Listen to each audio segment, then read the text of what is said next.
오늘 또 기드온과 함께하는 샬롬 이야기 계속해서 말씀 보겠습니다. 이스라엘이 미디안 족속에게 7년 동안 침략을 당했습니다. 이때 하나님이 이스라엘 백성들을 구원하기 위해서 세운 사사가 기드온이었습니다. 지난 주일에 본 말씀에서 여호와의 사자가 기드온을 찾아갔을 때 기드온이 뭘 하고 있었습니까? 기드온이 포도주 틀 안에 들어가서 몰래 타작을 하고 있었습니다. 미디안 군대가 겁이 나가지고 숨어서 그렇게 타작하고 있었는데 여호와의 사자가 기드온에게 가서 큰 용사여 그렇게 불렀습니다. 그리고는 미디안을 구원하는 일을 너에게 맡긴다 그렇게 하셨는데요. 사실 큰 용사라고 하기에는 숨어서 이렇게 하는 게 그냥 참 보통 사람인데 하나님은 기드온을 그렇게 부르시고 큰 일을 하게 하셨습니다. 여러분, 기드온이 부름받은 것은 우리에게도 큰 위로가 되는 말씀입니다. 하나님이 기드온을 사사로 부르신 것은 기드온에게 뭔가 특별한 능력이 어떤 재능이 있어서가 아니라 하나님이 기드온과 함께 하실 것이기 때문에 그렇게 했습니다. 그래서 여러분, 누구든지 하나님이 우리와 함께 하신다면, 하나님 우리를 도우신다면 우리는 기드온처럼 큰 용사로 쓰임받을 수 있습니다. 여러분, 이걸 인정하고 이것을 또 사모하는 것이 여러분 믿음입니다. 하나님이 나를 불러주셨다.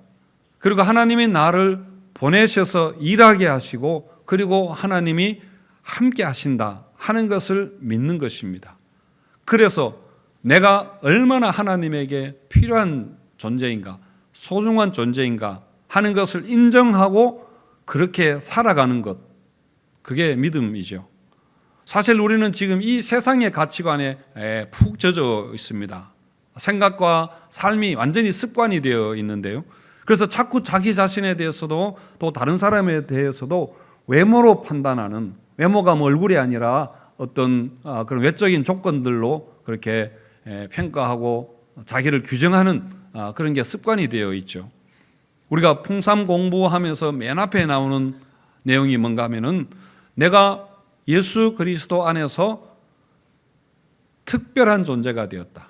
특별한 존재가 되었다 하는 것 아닙니까? 예수님께서 나를 십자가 대가를 치르고 나를 구속 사오셨고 그리고 하나님의 자녀가 되었다는 것을 우리가 정말 믿는다면은 여러분 우리가 자존감을 가질 수 있습니다. 그리고 또 내게 능력 주시는 자 안에서 내가 무엇이든지 할 수 있다는 그런 자신감을 여러분 가질 수 있습니다. 심지어는 나이가 들고 건강하지 못해도 어떤 형편과 처지에 있다 하더라도 우리는 주님에게 귀한 존재, 귀하게 쓰임받을 수 있다는 것을 우리가 믿는 것이죠. 아마 백날 이야기해도 별로 실감이 안 나시겠지만은 그런데 여러분 사실입니다. 하나님은 우리를 그냥 믿고 예수 믿고 천국 가는 그 정도로 우리를 부르시지 않으셨습니다.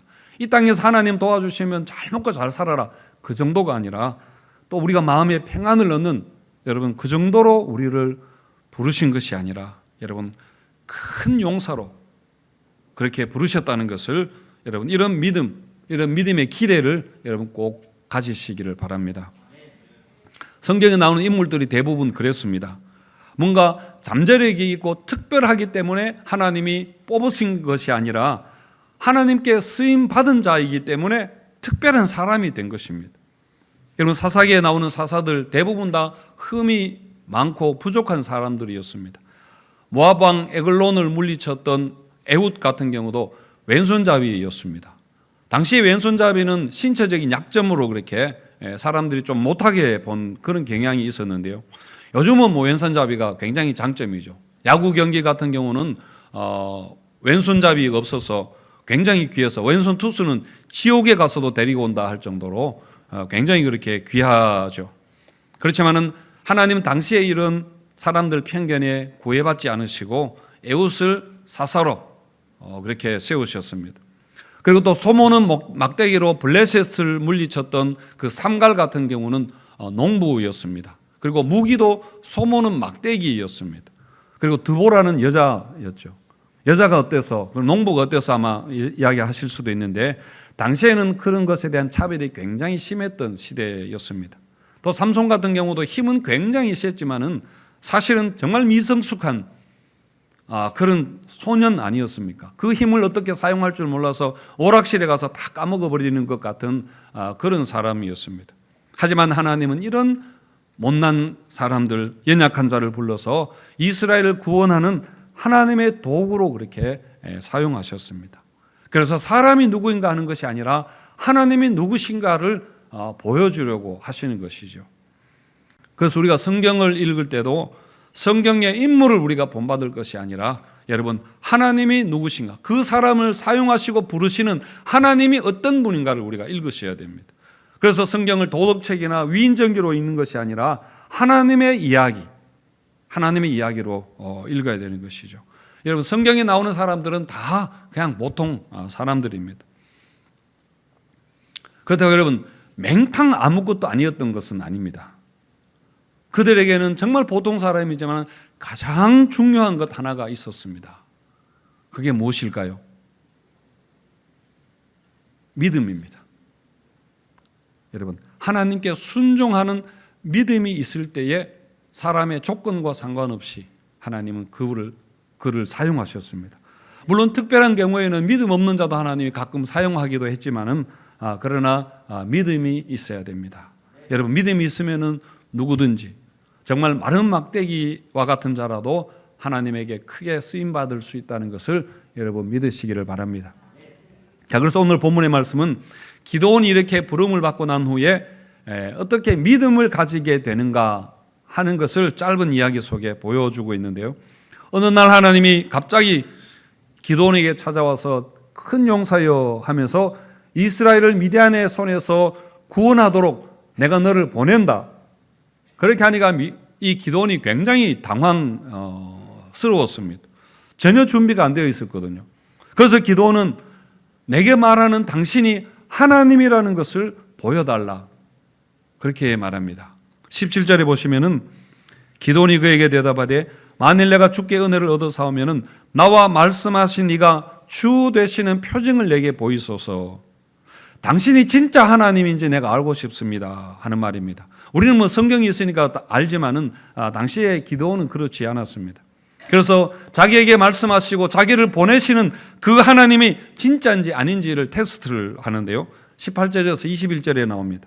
기도원이 여호와의 사자에게 잠깐 여기 있으라고, 내가 갔다 올 테니까 도망가지 말고 있으라고 그렇게 하고는 가서 염소 새끼 한 마리를 가지고 오고 밀가루로 무교병을 만들어서 가지고 왔습니다.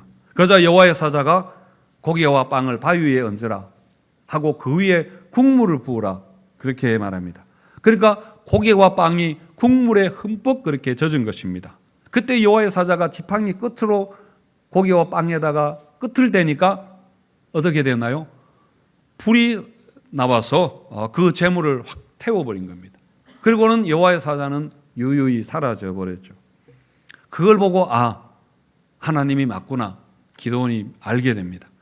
22절에서 24절까지 우리 같이 한번 읽을까요? 시작. 기도원이 그가 여호와의 사자인 줄을 알고 이르되 슬프도소이다. 주 여호와여, 내가 여호와의 사자를 대면하여 보았나이다 하니 여호와께서 그에게 이르시되 너는 안심하라, 두려워하지 말라, 죽지 아니하리라 하시니라. 기도원이 여호와를 위하여 거기서 제단을 쌓고 그것을 여호와 살롬이라 하였더라. 그것이 오늘까지 아비에셀 사람에게 속한 오브라에 있더라. 기도원 자신은 하나님을 만나고 하나님 만났다는 사실에 반갑기보다는 먼저 두려웠습니다. 그때는 하나님 대면하여 보면 죽는다는 생각이 있었기 때문입니다. 그러자 하나님이 기도원에게 괜찮다, 안심해라, 두려워하지 마라, 죽지 않는다 그렇게 하시니까 그 말을 듣고 기도원이 제단을 쌓고 그곳을 뭐라고 불렀는가 하면은 여호와 샬롬이라고 불렀습니다. 하나님의 평강이라는 뜻이죠. 기도원이 여호와 샬롬이라고 부른 것에는 두 가지 의미가 있을 것입니다. 첫째는 당시 사람들 생각으로는 하나님을 보면은 죽는다고 생각했는데 죽지 않으니까, 그래서 하나님과 기도원 사이에 평화가 있을 것이다. 라는 의미에서 그렇게 불렀고, 다른 한 가지는 이스라엘에게, 지금 이스라엘이 미디안 때문에 죽을 지경인데 평화가 있을 것이다 하는 말입니다. 그래서 미디안에게서 건져서 이스라엘에게 평화가 있을 것, 이것을 믿고 여호와 샬롬이라고 그렇게 한 것입니다. 자, 그런데 여러분, 이 샬롬을 위해서 먼저 해야 될 것이 있습니다. 25절에서 26절에 나오는데, 하나님이 기드온에게 하시는 말씀이 너는 네 아버지 집에 있는 바알의 제단을 헐어버리라. 그리고 아세라 우상에 그것을 찍어버리라. 그리고 산성 꼭대기에 가서 거기에서 하나님을 위하여 제단을 쌓고 거기서 하나님을 제사 지내라, 예배하라. 그렇게 했습니다. 그러니까 우상을 치우라는 이야기입니다. 그리고 하나님께로 전적으로 돌아와야 된다는 거죠. 그래서 기드온이 밤에 종 10명을 데리고 가서 바알 우상과 그 아세라상을 다 찍어버리고 그렇게 허물어 버렸습니다. 자, 여러분, 샬롬은 하나님이 주시는 평화이기 때문에 그 평화를 얻으려면은 우리 안에 있는 여러분 우상을 제거해야 되는 것은 너무나 당연한 것입니다. 그러니까 지금 여러분 이스라엘이 고난을 겪고 이렇게 있는 것은 표면적으로는 미디안 때문이지만은, 그러나 사실은 여러분 하나님 때문입니다. 이스라엘이 우상 숭배하고 하나님을 불순종하니까 하나님이 이스라엘을 미디안 밥이 되도록 그렇게 하셨기 때문에 그런 고난이 닥친 거죠. 그래서 여러분, 이스라엘의 진짜 적은 뭐냐면은 미디안이 아니라 내부에 있는 것이죠. 그래서 미디안을 물리치기 전에 먼저 이스라엘 내부에 있는 적을 이겨야 되는 것입니다. 우상 제단을 헐고 하나님을 예배하는 제단을 쌓고 하나님을 예배해야 했습니다. 그래야 여러분 하나님의 평화가, 샬롬이 우리에게 임하게 되는 것입니다. 자, 우리 옆에 분들에게 졸지 말라고 여호와 샬롬이라고 한번 인사하겠습니다. 예, 여호와 샬롬. 졸지 마세요. 예, 여러분, 우리도 마찬가지입니다. 우리가 물론 아무리 잘 살아도 고난은 당연히 있겠지만은, 그러나 여러분 우리에게 염려가 있고 근심이 오고 또 불안과 두려움이 심한 것은 사실 여러분 근본적으로 들어가 보면은 하나님과의 관계 문제입니다. 하나님께 대한 불순종입니다. 불순종이라고 해서 우리가 대놓고 그렇게 하는 불순종하는 일도 뭐 있겠지만은, 그러나 불순종은 내가 내 인생의 주인이 되어서 내 능력과 지혜를 가지고 의지하고 사는 것, 여러분 그게 불순종입니다. 내 뜻대로 내가 살려고 하니까 여러분 근심이 되고 걱정이 오고 여러분 불안하고, 그러니까 샬롬이 없는 것이죠. 여러분 우리 안에 세상 욕심으로 가득하면은 여러분 샬롬이 임할 수 없습니다. 그래서 우리 안에 있는 바알 우상을 여러분 치워야 합니다. 물론 집에 여러분 불상이 있거나 부적이 있거나 뭐 그런 건 아니겠지만은 우상을 치운다는 것, 그것은 우리가 은혜를 받는 것입니다. 우리에게 은혜가 임하게 되면은 다른 것들, 욕심과 죄와 우상 숭배 같은 것들이 여러분 자연스럽게 물러가게 되는 것입니다. 요즘 교회 와서 기도하시는 분들이 굉장히 많이 있습니다. 교회 본당의 문을 열어보면 항상 몇 분이 기도하고 계시는데요. 여러분 한 달에 한 번, 일주일에 1시간, 한 달에 1시간, 여러분 일주일에 1시간 정도 시간을 내어서 우리가 주님을 만나는 것, 주님께 집중적으로 기도하는 것은 우리 신앙에 너무너무 중요합니다. 굉장히 중요한 것이죠. 정말 살아계신 하나님이시고 기도를 들으시는 여러분 하나님을 믿는다면은 왜 우리가 여러분 기도 안 하겠습니까? 왜 기도를 안 하십니까? 여러분 우리 삶에 승리하시려면은 기도에 승리해야 됩니다. 여러분 기도하면은 내게 말씀하신 그분, 내게 찾아오신 그분이 바로 하나님이라는 것을 여러분 알게 될 것입니다. 나를 부르시고 보내신 분이 바로 하나님이구나 하는 것을 기도를 통해서 우리가 알게 됩니다. 여러분 이런 믿음의 확신, 믿음의 성장 있으시기를 축원드립니다. 자, 드디어 미디안이 쳐들어왔습니다. 이번에는 아말렉과 연합해서 이렇게 쳐들어왔습니다. 그때 여호와의 영이 기드온에게 임하게 되자 기드온이 나팔을 불었습니다. 나팔을 불었다는 것은 이제 전쟁에 나가겠다는 그런 말이죠. 근데 막상 나팔을 불고 보니까 엄청 겁이 난 것입니다. 그래서 다시 하나님께 나가서 하나님 진짜입니까? 진짜 도와주십니까? 이길 수 있습니까? 라고 하면서 하나님께 그럼 다시 표징을 보여달라 그렇게 말하는데요. 36절과 37절에 보시면은 기도원이 하나님께 여쭈되 주께서 이미 말씀하신 같이 내 손으로 이스라엘을 구원하시려거든 보소서. 내가 양털 한 뭉치를 타작 마당에 두리니 만일 이슬이 양털에만 있고 주변 땅은 마르면 주께서 이미 말씀하신 같이 내 손으로 이스라엘을 구원하실 줄을 내가 알겠나이다. 그렇게 말합니다. 그러니까 이슬이 내리는데 양털만 젖고 주변의 땅은 이슬이 내리지 않도록 해달라고 그렇게 합니다. 그런데 하나님 그렇게 해주셨습니다. 여러분, 이슬 정도가 아니라 아예 물에 흠뻑 양털이 젖도록 그렇게 해주셨습니다.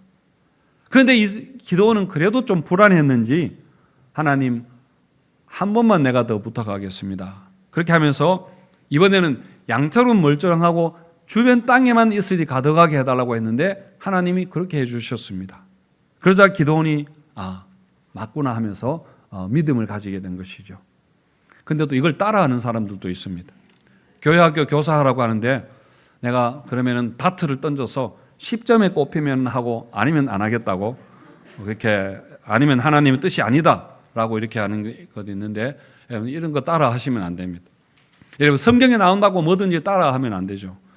여러분 기도는 지금 뭔가 결정을 내리기 위해서 그렇게 하는 것이 아니라 결정을 위해서 하는 것이 아니라 믿음을 위해서 그렇게 한 것입니다. 여러분 믿음이 있으면 결정 내리는 것은 오히려 쉬운 일이죠. 믿음이 없으니까 지금 여러 가지 막 자기 능력으로 생각을 많이 해야 되니까 따지다 보니까 점점 어려워지게 되는 것이죠. 여러분 믿음에는 그냥 간단합니다. 그래서 어떤 사람들은 기도원이 양털로 시험한 것에 대해서 이거 믿음 없는 행동이라 그렇게 비판하기도 합니다. 하나님이 함께 하겠다고 이야기하시고 승리하겠다고 그렇게 했는데 왜 그걸 못 믿고 또 일어나 그렇게 하는 거죠. 여러분 기도원이 믿음 없어서 그렇게 하는 것은 맞지만은 그렇다고 여러분 그걸 욕할 것은 아닙니다. 하나님도 뭐라고 화를 내지 않으셨으니까요. 여러분 갑자기 믿음이 생기는 것도 아니고 믿음도 사실 경험이 필요한데 당시에 기도원은 그 믿음이 없었습니다. 사사시대 이스라엘이 다 비슷했습니다. 믿음이 없었습니다. 여러분 13절을 한번 같이 읽겠습니다. 13절 말씀 시작.